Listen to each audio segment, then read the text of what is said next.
네, 도널드 트럼프 미국 대통령이 한 언론 인터뷰에서 북한 김정은 국무위원장에게 연락을 해보겠다 이렇게 말했습니다. 트럼프 대통령 취임 첫날부터 김정은 위원장과의 친분을 내세우기도 했는데요. 먼저 영상으로 만나보시죠.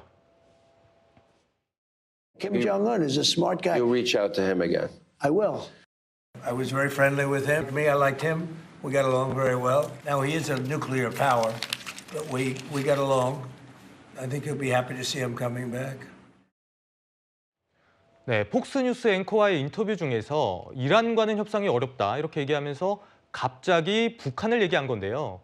김정은은 똑똑한 사람이라면서 연락해 볼 거냐는 질문에 다시 연락해 보겠다 이렇게 답을 한 겁니다. 이종근 평론가님, 사실상 북미 정상 대화 재개를 공식화했다 이렇게도 해석을 할 수 있겠습니까? 네, 그렇죠. 아주 적극적으로 그것도 I will 들으셨지 않습니까? 아주 네. 의지가 뚜렷하게 나타났습니다. 일단 북미 정상회담의 재개도 중요하지만 그것을 무엇을 요구할 거냐, 어느 선까지 북한의 어떤 이 대답을 끌어낼 거냐가 중요한데 폭스뉴스 기자와 그 점을 확실히 했어요. 어떻게 했느냐? 오바마는 북한을 최대 위협국이라고 했지만 나는 그 문제를 해결했다라고 했거든요. 해결했다라는 건 트럼프 일기 때 어떻게 했나요? 당시에 북한의 그런 핵 미사일 모라토리엄 이거를 아마 지적한 것 같아요. 예. 해결했다. 즉 우리는 해결했다라는 게 비핵화로 해결했다. 이렇게 지금 생각을 할 수 있지만 비핵화가 아니라 실험 중단 정도를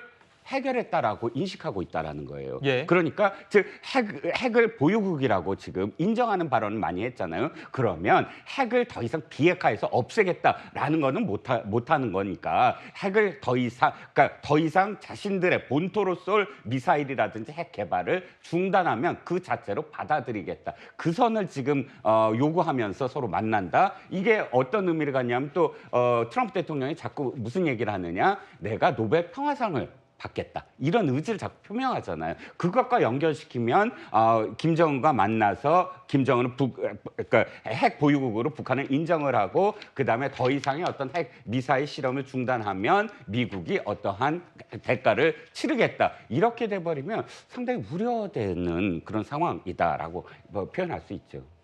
예, 트럼프 대통령이 만남을 언급을 하면서 자신감을 비추는 것, 이 트럼프 행정부 일기 당시에 김정은 위원장과 세 차례 만났습니다.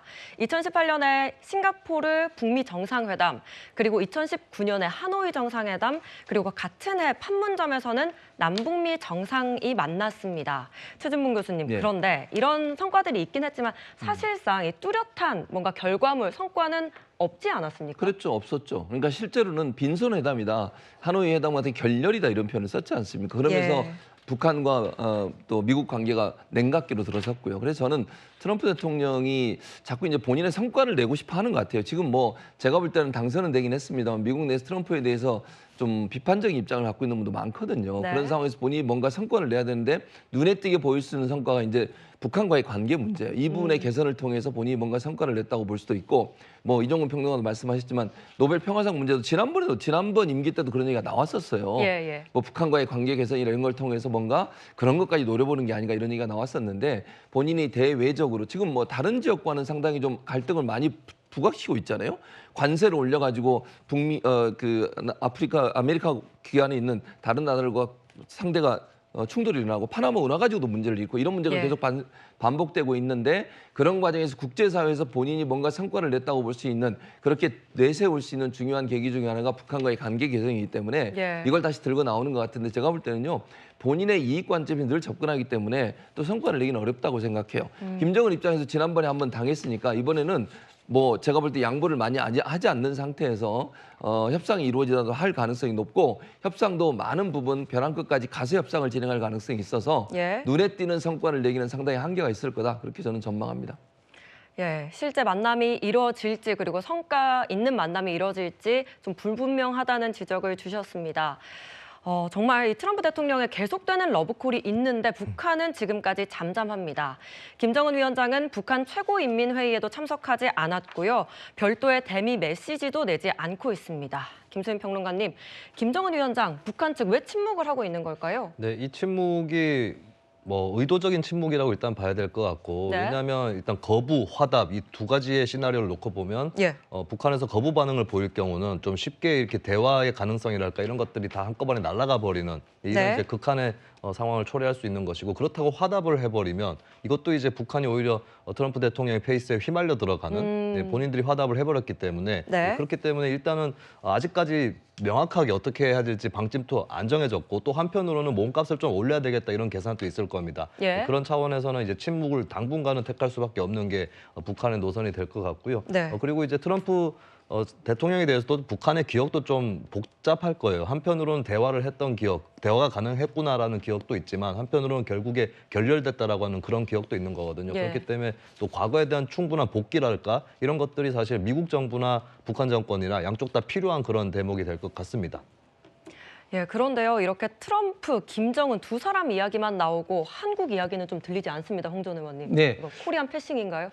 아무래도 지금 현재 상황이 지금 대통령이 탄핵 국면이고 수사를 받고 있기 때문에 사실은 트럼프 대통령이 어떻게 보면 좀 파트너가 사실 없는 것이죠. 물론 트럼프 대통령이 윤석열 대통령이 이제 나오면은 만나겠다 그런 언급은 했다고 합니다. 그러나 현재 상태에서 일단 그런 거고 그런데 과거에 문재인 대통령 때 소위 말하는 한반도 조정난을 세워서 사실상은 북미 대화가 이루어지고 이런 어떤 핵무기 관련해서 패싱을 당한 거와 지금은 완전히 상황이 다릅니다. 왜냐하면 네. 윤석열 대통령이 바이든 정부와 핵 무기 공유 협정을 맺었기 때문에 이런 어떤 협정 체제에서는 이런 어떤 핵무기 관련해서는 이제 구조적으로 좀 패싱은 당할 수가 없다 이렇게 말씀드리고 또 한 가지 말씀드리는 건 그 트럼프 대통령이 뉴클리어 파워라는 표현을 썼습니다. 이것은 그 북한을 핵 보유 국가로 인정한 것이 아니라 핵 무기 자체를 언급하는 것이고요. 그다음에 핵 보유 국가로 인정하는 영어 표현은 뉴클리어 웨펀 스테이츠다. 그렇기 때문에 현재 트럼프 대통령이 뉴클리어 파워라는 표현을 썼다는 이유로 북한을 네. 지금 현재 핵 무기 보유국으로 인정하고 있지는 않다. 이렇게 말씀드리겠습니다. 네. 트럼프 2기는 경제 분야에서 미국 우선주의 정책을 쏟아내고 있습니다. 미국 경제 활성화와 일자리 창출을 위해서 중국 등에 우선 관세를 부과하겠다는 겁니다.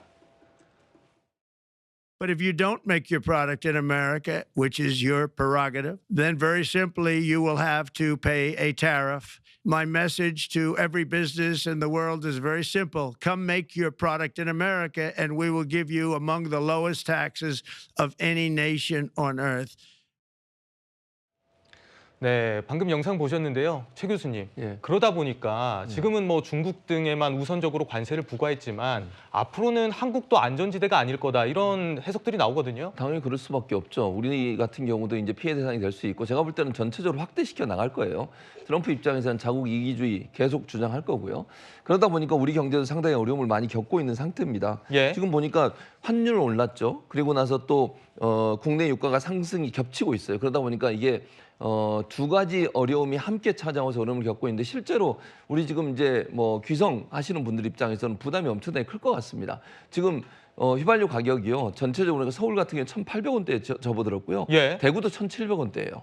그리고 이제 평균적으로 보니까 전국 평균으로 1,726원. 이게 이제 평균 가격이거든요. 이게 상승이 더 될 수 있는 압박이 있다는 게 더 큰 문제고요. 예. 그래서 이런 점으로 본다고 하면 이게 서울 휘발유 가격 평균도 이렇게 높고 그다음에 말씀드린 것처럼 전체적으로 1,700원대가 넘어섰기 때문에 이게 유가가 오르면 이게 그냥 기름값 하나로 끝나는 게 아니고 다른 분야에 또 영향을 많이 미치게 돼요. 그러니까 전체적으로 물가 상승이 일어날 수 있는 그런 압박으로 작용될 수 있기 때문에 그런 점에 있어서는 문제가 있다고 보여지고 그래서 우리가 이거를 어떻게 잘 관리할 거냐는 문제가 제일 중요하다고 생각해요. 가장 중요한 건 정치적 리스크를 빨리 줄여야 된다고 생각이 들고요. 예. 경제 분야도 예를 들면 지금 최상목 대행도 기획경제부 장관이잖아요. 이분들이나 빨리 이런 시스템을 잘 만들어가지고 어떻게 물가를 안정시킬까 하는 부분이 필요하고 또 하나는 하는 총재도 그런 얘기 했지 않습니까? 추경이 필요하다는 지적을 했었어요. 왜냐하면 내수 활성화를 위해서는요. 추경이 반드시 필요해요. 예. 물론 뭐 이게 보편적으로 다 지급할 거냐 아니면 선별적으로 할 거냐 이런 논란이 있는데 그거는 차치하고 예. 보편적이 아니면 선별적으로 저는 추경해야 한다고 봅니다. 내수가 활성화되는 것이 결국 경제를 다시 일으킬 수 있는 기반이 되는 것이니까 이런 점에서는 좀 더 전향적으로 여야가 합의를 했으면 좋겠다 이런 생각입니다. 네.